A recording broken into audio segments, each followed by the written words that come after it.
L'info du Grand Lille en continu. Adrien Lanois. 7h15, on est déjà de retour en direct ce matin sur Grand Lille TV. Nous sommes le lundi 3 octobre. Très bon réveil à toutes et à tous. Bon appétit si vous prenez déjà votre petit déjeuner avec nous. Et bon courage si vous partez travailler. Une bonne nouvelle déjà dans l'actualité. La météo, un temps en clair est dégagé aujourd'hui. Attention quand même aux températures en baisse. À peine 6 degrés est relevé ce matin à 7h à Lille. Jusqu'à 16 ou 17 degrés cet après-midi. Et sur le radar des pluies, rien à signaler. Voyez cette perturbation qui passe bien à l'est de notre région en Belgique. On sera au sec et sous le soleil malgré les températures un peu fraîches, dignes cette fois de l'automne. Un mot de l'infotrafic également à la une en ce lundi matin. Voyez la carte de l'agglomération en direct. Sur la 25, les premiers ralentissements signalés à hauteur d'Armentières et vers Lille. Sur le boulevard du Président Hoover, également dans le centre de Lille, entre la sortie du périphérique Est et vers la porte de Valenciennes. De plus en plus de monde, bien sûr, sur la RN41, l'A1 ou ailleurs sur les principaux axes de la métropole lilloise. Soyez prudents au volant. L'actualité du jour, c'est avant toute chose en politique la rentrée du Front National dans la région. Vendredi, le président du groupe d'opposition au Conseil régional, Philippe Emery, est revenu devant la presse sur le bilan des 6 premiers mois de Xavier Bertrand et de sa majorité à la tête de la région. Le FN critique notamment des annonces de communication, mais rien de concret et de réalisable. Concernant l'emploi, par exemple, Philippe Emery estime que l'objectif des 60 000 postes créés par le dispositif Proche Emploi n'a pas été réalisé. À Calais, la situation n'a pas évolué. Le FN reproche surtout à Xavier Bertrand d'avoir fait croire aux nordistes qu'il pourrait agir sur ce dossier tenu en fait par l'État. Et puis le canal Seine-Nord est également dans le viseur de l'opposition. Plusieurs thèmes qui seront forcément abordés lors de la prochaine séance plénière du Conseil régional le 13 octobre prochain.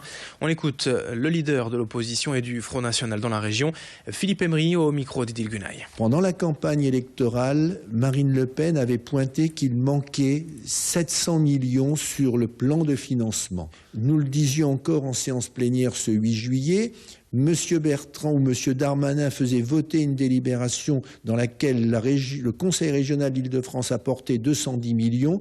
Quelques mois après, nous voyons que c'est uniquement 100 millions. Ce n'est pas rien, une différence. Donc aujourd'hui, nous sommes sur un projet dont le financement n'est pas assuré.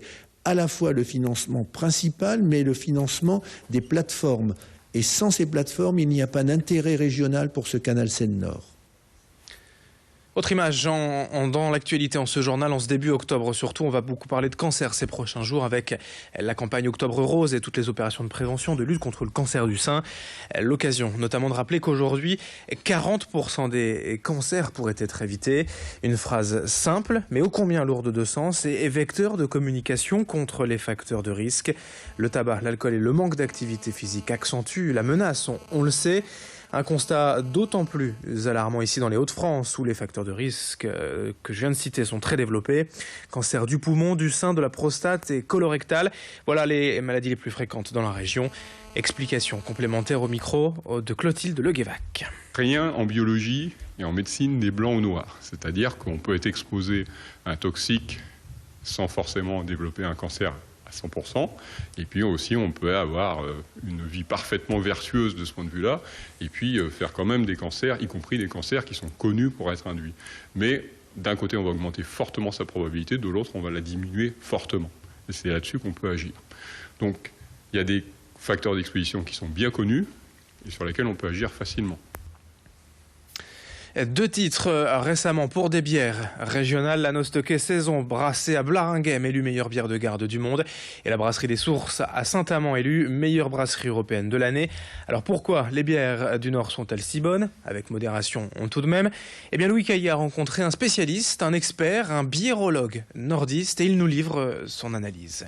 La Nostoquet, 2 saisons, la Goudal Grand Cru, la Belle Rose ou encore la Moulin d'Ascq. Les bières du Nord et du Pas-de-Calais cartonnent dans notre région depuis plusieurs années, et notamment lors des concours de dégustation. Et pourquoi un tel succès justement? François Devos, biérologue expert à Lille, nous en dit plus. Dans la région, les brasseurs disent nous on ose. Nous aussi, on peut oser. On n'est pas obligé de faire une blanche, une blonde, une ambrée, une brune, et on s'arrête là. Ça, c'était vrai encore il y a 20 ans. C'est plus le cas aujourd'hui en disant, nous, on va être audacieux.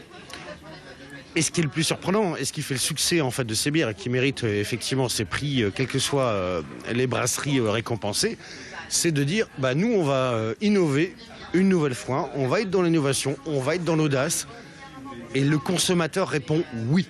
Et un grand oui.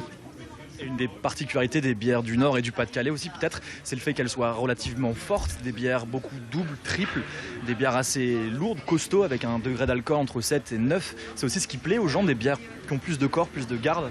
Alors il y a une tendance aussi du marché qui est de dire depuis maintenant un bon 20 ans, on boit moins mais mieux.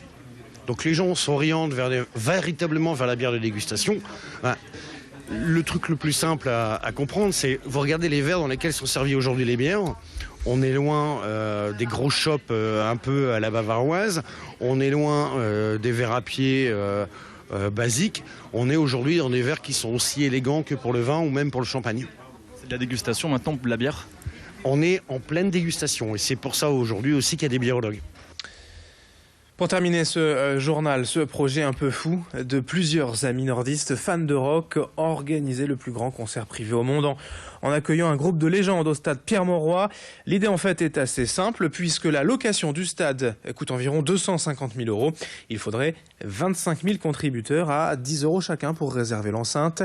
Les amis ont pour cela déjà créé une association et une plateforme participative en ligne, peoplehavethepower.fr, de sorte que chaque euro versé par le public serve directement à louer le stade sans aucun intermédiaire ni bénéfice. Reste tout de même à attirer gracieusement l'une de ces légendes du rock telles que U2, Muse ou AC/DC. L'idée étant de jouer sur le succès médiatique et populaire d'un tel événement pour convaincre les artistes et leurs maisons de disques. Explication avec deux de ses amis au micro de Louis Caillé. On souhaite officialiser la location du stade pour le mois de décembre. Donc rassembler maintenant la somme, que chacun verse 10 €, 20 €. Le stade est à nous pour une soirée. À ce moment-là, on confie l'événement à un grand tourneur professionnel, par exemple Live Nation, qui nous amènera ce grand groupe. Ce qui est important, et voilà pourquoi on est sûr que ça marchera, c'est que ces grands groupes-là sont leaders pour une seule raison depuis des années, c'est qu'ils ont toujours été les premiers sur les grands événements. Les Rolling Stones ont joué récemment à Cuba, premier groupe occidental qui joue à Cuba. U2 a ouvert son album sur iTunes gratuitement parce que c'était les premiers. Ils viendront jouer parce qu'ils seront les premiers, ils voudront être les premiers à se produire dans le premier concert financé par le crowdfunding au monde. C'est pour ça qu'on est sûr que ça marchera. Et c'est la fin de ce journal. Dans un instant, vos prévisions météo en direct sur Grand Lille TV.